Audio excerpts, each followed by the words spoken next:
අම්බං සමාක්ඛාන ධම්මං සංගන්තතික්ඛෝ බයං ආසංවා ලෝමහංසෝ නේපදේතේ තේන පච්චවච්චේන බුද්ධි දේවෝ සම්පදා ඒතේන පච්චවච්චේන සම්පදෝ ආහිරෝ දේවං පච්චේන තේලේන සම්පිත කලේන සම්පච්චේන තේලේන සම්පිත කලේන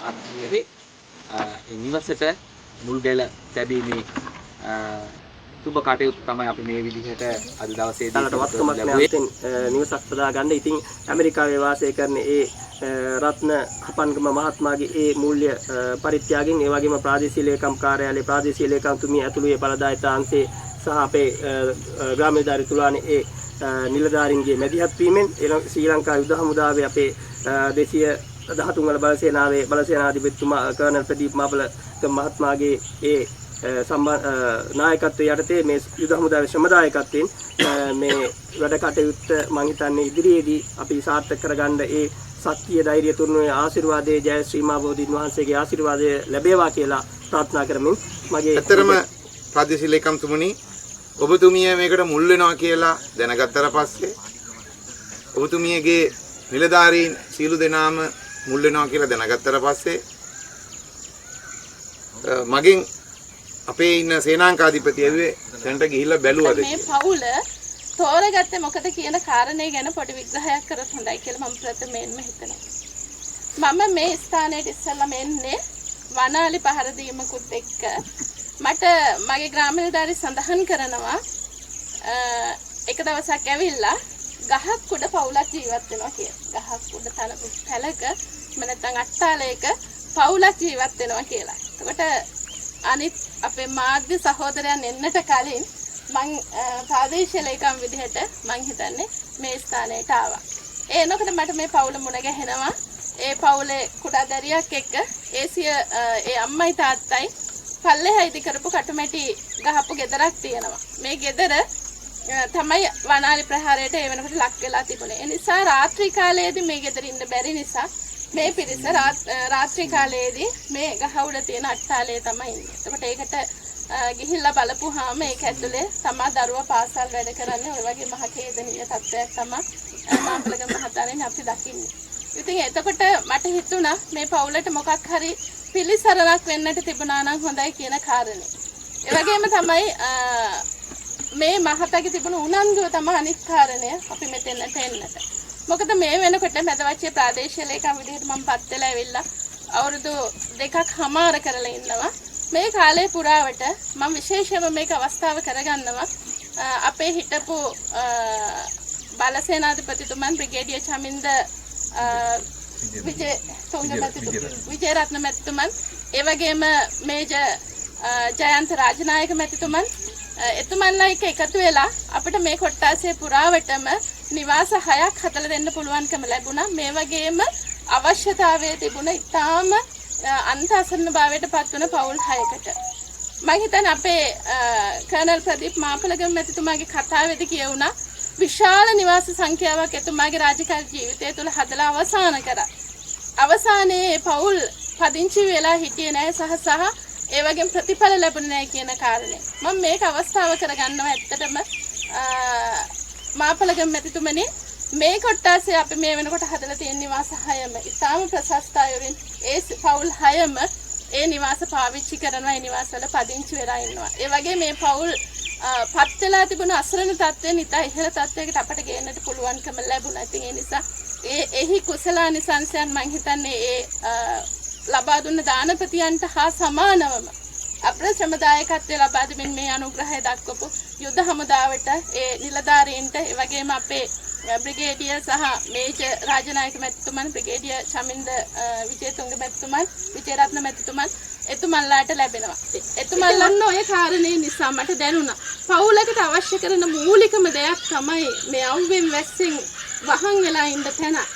අවුවෙන් වැස්සෙන් වහන් වෙනවටත් අමතරව නිවසක් කියන කාරණේ ගත්තොත් එහෙම ආරක්ෂාව පිළිබඳ මූලික හැඟීම ලැබෙන්නේ නිවසක් ඉදි වෙලා තියෙනවා. මේ පුංචි ලදරිය හෙට දවසේ වෙනකොට තරුණියක් වෙනවා. මේ තරුණියට දෙන්න ඕනි ආරක්ෂාව කොහොමද අපි ලබා දෙන්නේ? මේක දුන්නේ නැත්නම් ග්‍රාම නිලධාරිය ඇතුළු මගේ කාර්යාලයේ සියලුම නිලධාරීන්ටත් අපි සියලු දෙනාටම සමාජ ගැටලුවක් තමයි නිර්මාණය වෙන්නේ. ඉතින් ඒක නිසා මේ තැන අපි හිතුවා අපි යමක් කරන්නට ඕනේ තැනක් කියලා. හැබැයි අපිට තිබුණ අභියෝගය තමයි නිවාස 6ක් හදලා අපි වෙනකොට හෙම්බත් වෙලා හිටියේ. අපි හරි අමාරු කාර්යයක් මේ කරන්නේ. මොකද අපිට ශ්‍රමදායකත්වය මේ ආකාරයෙන් ලැබෙනවා. ඒ වගේම තමයි අපි මේ සඳහා යන මූල්‍ය දායකත්වය හොයාගන්න ඕන විවිධ ක්‍රම උපායන් පාවිච්චි කරලා දානපතියන් සම්බන්ධීකරණය කරගෙන. රටේ මේ තියෙන තත්ත්වයක් එක්ක විශේෂයෙන්ම දානපතියන්ට මේ සඳහා දෙන්නට පුළුවන් අවකාශය සහ ඉඩහසර බොහොම අඩු වෙලා තියෙන තත්ත්වයක් තමයි මේ වෙනකොට තියෙන්නේ. ඒක නිසා අපි සාකච්ඡා කරගත්ත අපිට තවත් එක නිවසක් හදන්නවත් පුළුවන්කමක් නැති. දැන් අපි චුට්ටක් මේ වැඩේ නවත්තමු කියලා ඉන්නකොට තමයි අපේ ග්‍රාම නිලධාරීතුමන් නිරන්තරයෙන් ඇවිල්ලා මට කරදර කරනවා. අපි මේකේ කොහොම හරි හදමු මැඩම් කොහොම හරි හදමු කියලා. එතකොට තමයි මට මේ අපේ නිවෙස් හිමියත් නිරන්තරයෙන් මගේ කාර්යාලයට එනවා. නගරයට ගියොත් මොනම වැඩකට හරි මම කාර්යාලේ හිටිය දැක්කොත් එනවා. ඒ ඇවිල්ලා අනේ මැඩම් මට මේකේ හදලා දෙන්න කොහොම හරි කීකේ මට ඇවිල්ලා හරියට කන්නලව් කරා. මං කිව්වා ඉතින් ගේ කැඩුවත් ආයෙත් අලි නෑ මම මොන වීරියක් හරි දාලා මගේ ගේ පරිස්සම් කරගන්නවා මට මේක හදලා දෙන්න. මං කිව්වා මට දැන් මේක මග අරින්නත් බෑ. මේ ප්‍රදීප් මහත්මයා යානනි මට මේක මග හරින්නත් බෑ. මං ඊට පස්සේ ඔයා ගඩොල් ටික කපලා පිච්චුවොත් මං ගේ හදන්නම් කියලා. මං හිතුවා ඉතින් හදන්නේ කපන එකක් නැති වෙයි කියලා. එතකොට මට මේකෙන් ටිකක් මග හැරියයි කියලා. මෙන්න මේ මනුස්ස මේක කරා. ඊට පස්සේ මට ඇවිල්ලා කිව්වා මං ගඩොල් ටික කපලා පිච්චුවා දැන් ගේ හදලා දෙනවා කියලා. ඉතින් මට ඒ තිබුණු උනන්දුවත් එක්ක ඇත්තටම අපිට දානපතියන්ට ඒ වෙලාවේ කතා කරන්න පුළුවන් අවකාශයක් තිබුණේ නැහැ. නමුත් මම පොඩි සඳහනක් කරන්නට කැමති මේ අවස්ථාවේදී රත්නහපන්ගම මැතිතුමන්. ඔබ මෙතන ඉන්න කිසිම කෙනෙක් දන්නේ නැහැ රත්නහපන්ගම මැතිතුමන් කියන්නේ කවුද කියන කාරණේ. එතුමා ලංකාවේ තමයි ඉපදෙන්නේ. ලංකාවේ ඉපදිලා උසස් අධ්‍යාපන කටයුතු සඳහා ඇමරිකාවට ගිහිල්ලා ඇමරිකාවේ පුරවැසිභාවය අරගෙන ලෝක බැංකුවේ අවුරුදු 30 ගානක සේවය කරන අවුරුදු 30 ගානක සේවයෙන් පස්සේ විශ්‍රාම ගිහිල්ලා දැන් ඇමරිකාවේ විශ්‍රාම සුවයෙන් පසු වෙන්නේ. ඒකට එතුමාට කිසිම අවශ්‍යතාවයක් නැහැ නැවත හැරිලා ලංකාව දිහා බලන්න. නමුත් Taman ඉපදුණු දේශය කියලා මේ රට දිහා බලලා මේ රටේ තියෙන ඊටාම දුක්ඛ දෝමනස්යන් දැකලා මේ වෙනකොට එතුමා සමාජ සත්කාර රාශියක් කරලා තියෙනවා මේ රටේ විවිධ ස්ථානවල. මට එතුමා මුණ ගැහෙන්නේ පදවියේදී. මම පදවිය ප්‍රාදේශීය ලේකම් කාර්යාලයේ වැඩ රාජකාරී ආවරණය කරනවා. එහිදී මට එතුමා මුණ ගැහෙනවා කතා කරනවා මට. කතා කරලා පදවිය කොට්ටාසයට මං හිතන්නේ ඒ වෙලාවේ පවුල් 400කට පමණ වියලි සලාක ඒ වගේම පාසලක් සම්පූර්ණයෙන් තෝරගෙන ඒ පාසලේ දරුවන්ට ඒ වර්ෂය සඳහා අවශ්‍ය කරන සියලුම පාසල් උපකරණ ලබා දෙන කර්තව්‍යයක් කරනවා. ඒ වගේම පාසල් දරුවන් සහ ඒ ප්‍රදේශයේ පදිංචි පුද්ගලයන් 100කට අධික ප්‍රමාණයකට ඊටාම සුදුසු සහ පරීක්ෂා කරමින් අනතුරු ලබා දෙන හොඳම ඇස් කණ්ණාඩි ලබා දෙන. ඔන්න ඔය සත්කාරයේදී ඒ කටයුතු කරන්න අවශ්‍ය කරන සම්බන්ධීකරණ මෙහෙය ලබා ගන්න තමයි මට කතා කරන්න. ඉතින් අපි ඒ කටයුත්ත කරා. එතුමා ලංකාවටත් ආවා. ඒ ආව ගමනේදී තමයි මට එතුමාව මුණ ගැහෙන්නේ. බොහොම හිතවත් මාත් එක්ක මේ වෙනකොටත් මාත් එක්ක WhatsApp මාර්ගයෙන් කතා කරනවා. ඒ ගියාට පස්සේ ලංකාවෙන් ගියාට පස්සේ මෙතුමා අසනීප වෙනවා. ඊටාම දරුණු විදිහට හදවත් සැත්කමකට භාජනය වෙනවා. නමුත් ඇමරිකාව කියන්නේ බොහොම සෞඛ්‍ය අතින් බොහොම දියුණු රටක් නිසා මම හිතන්නේ හදවතේ බයිපාස් සැත්කමක් කරලා මේ වෙනකොට එතුමා සුවය ලැබලා ඉන්නවා. ඉතින් එතුමා විතරයි අපිට අවසානයේ ඉතුරු උනේ මේ නිවස ගැන පොඩි හරි සඳහනක් කරලා මුදල් ටිකක් ඉල්ලගෙන මම එතුමාට කතා කරා මෙහෙම දෙයක් තියෙනවා මම අංකල් කියලා කතා කරන අංකල් මෙහෙම ප්‍රශ්නයක් තියෙනවා මට උදව් කරන්න පුළුවන්ද කියලා. එතුමා බෑ කිව්වේ නෑ. ඒ කියලා දවස් 20ක් විතර යනකොට අපිට ලක්ෂ 6මාරක මුදලක් මේ වෙනකොට දාලා තියෙනවා. ඉතින් ලක්ෂ 6මාරකින් මේක කරන්න අපිට අපහසුයි. නමුත් අපි ඉස්සරහදී අපි හිතනවා බලාපොරොත්තු වෙනවා තවත් දානපතියන් අපිට උදව් කරයි කියලා. ඒ වගේම රත්න හපන්ගම මැතිතුමත් මට පොරොන්දු වුණා තවත් මුදල් ප්‍රමාණයක් එතුමා ලබා දෙන්නම් කියන කාරණේ. එතුමා මේ මුදල් ලබා දෙන්නේ ඇත්තටම එතුමා ව්‍යාපාර මුකුත් කරන්නේ නැහැ ඇමරිකාවේ. එතුමා බොහොම විශ්‍රාම සුවයෙන් නිදහසේ ජීවත් වෙනවා. එතුමාට අර ලෝක බැංකුවේ වැඩ කරපු කාරණේට නැත්තම් සේවය කරලා දැන් විශ්‍රාම ලැබලා තියෙනවා. ඒ විශ්‍රාම වැටුප එකතු කරලා තමයි මේ සමාජ සත්කාරයන් කරන්නේ. ඉතින් ඒ නිසා අපි මේ අවස්ථාවේදී රත්න හපන්ගම මැතිතුමන්ට නිදුක් නිරෝගී චිරජීවනය දීර්ඝායුෂ ප්‍රාර්ථනා කරනවා. ඒ වගේම එතුමා හොඳ බෞද්ධ ආගමිකයෙක් මමත් එක්ක කටයුතු කරපු නිසා දන්නවා මස් මාළු කෑල්ලක්වත් කන්නේ නැතුව හොඳ බෞද්ධ ආගමිකයෙක් විදිහට ප්‍රතිපත්ති පුරාගෙන කටයුතු කරන කෙනෙක්. එතුමන්ට ඒ බෞද්ධ දර්ශනය තුලින් ඉස්සරහට යන්නටත් Taman බලාපොරොත්තු වෙනා වූ ඒ නිර්වාණය සාක්ෂාත් කරගන්නටත් මේ කරන්නා වූ කුසල කර්මයන් හේතු වාසනා වෙන්න කියලා අපි ප්‍රාර්ථනා කරනවා. ඔබතුමන්ට නිදුක් නිරෝගී සුවයත් ඉක්මන් සුවයත් ඒ වගේම චිරජීවනයත් ප්‍රාර්ථනා කරනවා. මම යම් කිසි සහනයක් ලබා දෙන්න තමයි අපි මේ උත්සාහය දරන්නේ. අර කතාවක් තියෙනවා දුෂ්කරය කියා හැරදා යුතුයද ජීවිතය. ඉතින් ඒක නිසා අපිට දුෂ්කරයි කියලා මේ ජීවිත හැරදාලා යන්න බෑ. මේ පොළවත් එක්ක හරියට ඔට්ටු වෙනවා මේ අය. ඉතින් ඒක නිසාවෙන් තමයි අපි මේ දායකත්වය ලබා දුන්නේ. ඒ වගේම තමයි මම විශේෂයෙන්ම කියන්නට ඕනි මේ සල්ලි මිල මුදල් හොයන්නට ප්‍රාදේශීය ලේකම් කාර්යාලය විදිහට අපි ලොකු මහන්සියක් වෙහෙසක් ගන්නවා. ඒ වගේම තමයි අපේ කර්නල් ප්‍රදීප් මාපලගේ මැතිතුමන් ප්‍රමුඛ මේ යුද හමුදා නිලධාරීන් ලොකු වෙහෙසක් දරනවා මේ කාර්ය අවසන් කරන්නට. ඒ නිසා අපේ හිමියන්ට මම මතක් කරන්නේ විශේෂයෙන්ම ඔබත් අපිට ලොකු දායකත්වයක් ලබා දෙන්න. මොකද සල්ලි අතේ තියාගෙන පටන් අරගෙන තියෙන වැඩක් නෙමෙයි. මේක හෙට දවසේ නිවසක් බවට පරිවර්තනය කරලා ඔබ මේ නිවසේ පදිංචි කරුවාම තමයි අපේ යුද හමුදාවේ අපේ කර්නල් ප්‍රදීප් මාපලගේ මැතිතුමන්ට ඒ වගේ මේ සම්බන්ධ වෙලා ඉන්න අපේ සියලුම නිලධාරීන්ට මගේ නිලධාරීන්ට අපි සියලු දෙනාටම සතුටක් දැනෙන්නේ ඔබ මේ නිවසේ ඉන්නවා නම් තමයි. හැබැයි ඒක යථාර්ථයක් කරගන්නට අපි මේ 3-4 දෙනාට විතරක් බැරි. ඒ විශේෂයෙන්ම මේ ගම්වාසීන්ගෙන් ඒ වගේ මේ නිවෙස් හිමියගෙන් අපි ලොකු දායකත්වයක් බලාපොරොත්තු වෙනවා මේක අපිට යථාර්ථයක් කරගන්න ඔබ උදව් කරන්නට කියලා.